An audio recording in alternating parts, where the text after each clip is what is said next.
Bismillahirrahmanirrahim. Assalamualaikum warahmatullahi wabarakatuh. Ketemu lagi dalam PJJ atau pembelajaran jarak jauh untuk mata pelajaran pendidikan agama Islam dan budi pekerti bagi kelas 9. Anak-anakku sekalian, pada pertemuan kali ini kita akan menelusuri tradisi Islam di Nusantara. Sebelum kita memulai pembelajaran jarak jauh ini, mari kita baca doa sebelum belajar. Bismillahirrahmanirrahim.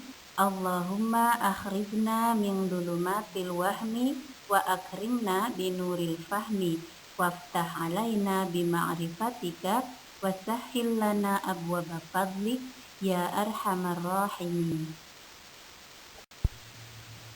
Adapun tujuan pembelajaran pada materi ini, melalui kegiatan mengamati dan diskusi dalam kegiatan belajar, secara santun dan percaya diri peserta didik dapat 1.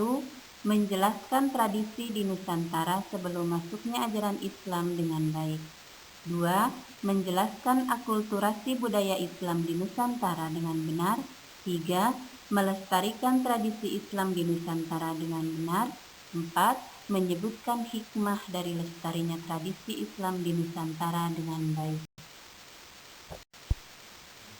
Lalu, poin apa saja yang kita pelajari pada materi menelusuri tradisi Islam di Nusantara, yaitu tradisi di Nusantara sebelum datangnya ajaran Islam, akulturasi budaya Islam di Nusantara, melestarikan tradisi Islam di Nusantara, hikmah dari tradisi Islam di Nusantara, dan sikap mulia yang harus dimiliki masyarakat Indonesia.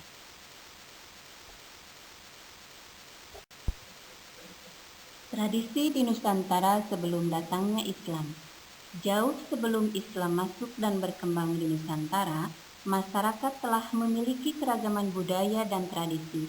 Bahkan, sebelum masuknya agama Hindu-Buddha ke Indonesia, masyarakat telah memiliki kepercayaan kepada benda-benda alam dan roh nenek moyang.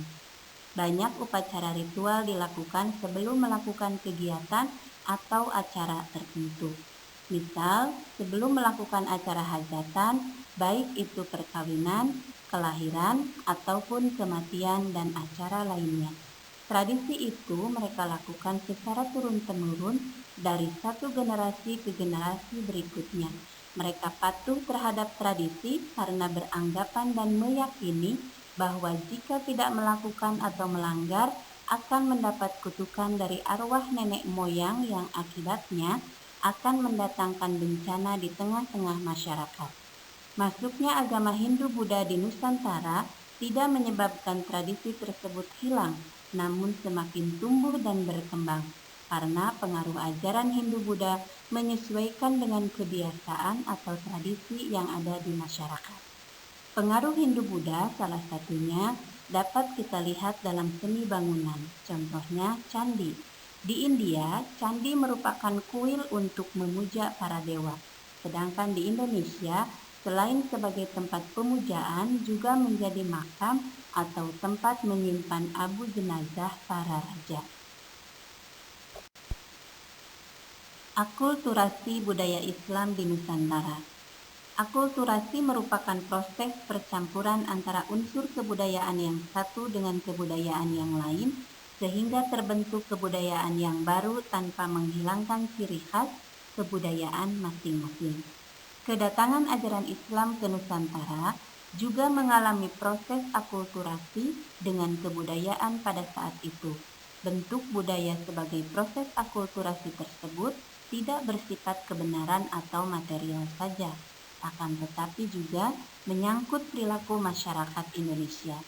Budaya ini kemudian disebut budaya Islam. Berarti budaya Islam adalah segala bentuk cipta rasa dan karsa yang berasal dan berkembang dalam masyarakat yang telah mendapat pengaruh dari ajaran Islam. Sedangkan tradisi Islam adalah kebiasaan atau adat istiadat yang dilakukan turun-temurun oleh masyarakat dan di dalamnya mengandung ajaran-ajaran Islam. Islam terbuka terhadap kebudayaan-kebudayaan dari luar Islam, asalkan sesuai dengan prinsip sebagai berikut. Tidak melanggar ketentuan halal haram, mendatangkan maslahat atau kebaikan, tidak mendatangkan mafsadat atau kerusakan.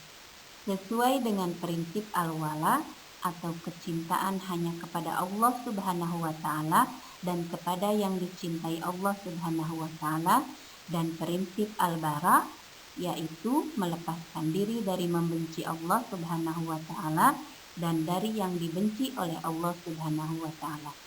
Seni budaya Nusantara yang telah mendapatkan pengaruh dari ajaran Islam diantaranya: 1. Nama-nama bulan dalam penanggalan Jawa.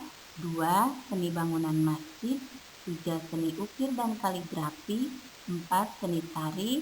5. Seni musik. 6. Seni pertunjukan. 7. Seni sastra. Dan 8. Kesenian debus. Melestarikan tradisi Islam di Nusantara. Banyak sekali budaya tradisi Islam yang berkembang hingga saat ini. Semuanya mencerminkan kekhasan daerah atau tempat masing-masing. Tradisi tersebut diantaranya: 1. Halal bihalal, dilakukan pada bulan Syawal setelah sebulan penuh melakukan puasa Ramadan dalam rangka saling memaafkan dan mempererat tali silaturahmi. 2. Tabot atau tabwid, upacara tradisional masyarakat Bengkulu dan Padang untuk mengenang kepahlawanan dan kematian Hasan dan Husain bin Ali bin Abi Thalib, cucu Nabi Muhammad Shallallahu Alaihi Wasallam.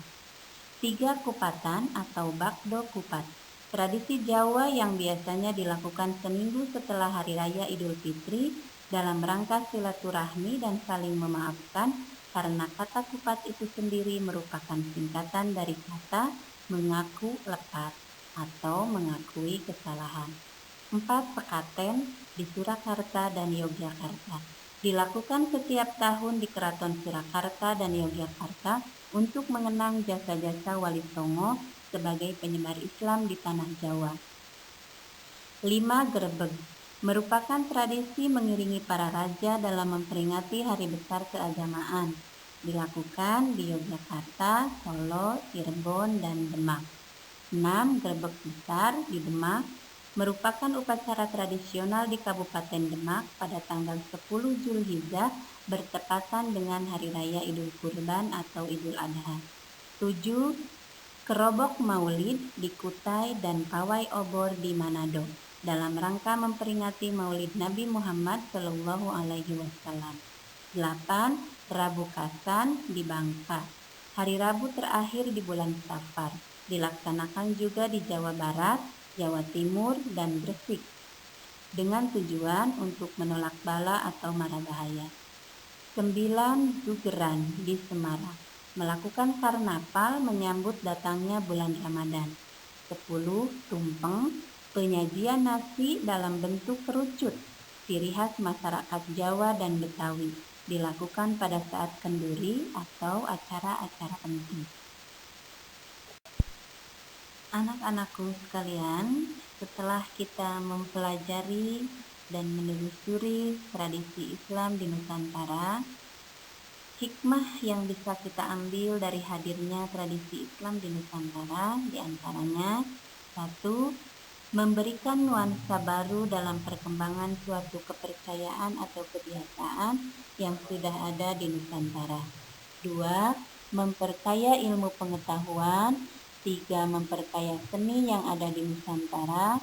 4. Meneladani sikap para ulama yang santun dan bersahaja dalam mempertahankan agama, harga diri, tanah air dan bangsa, dan lain-lain.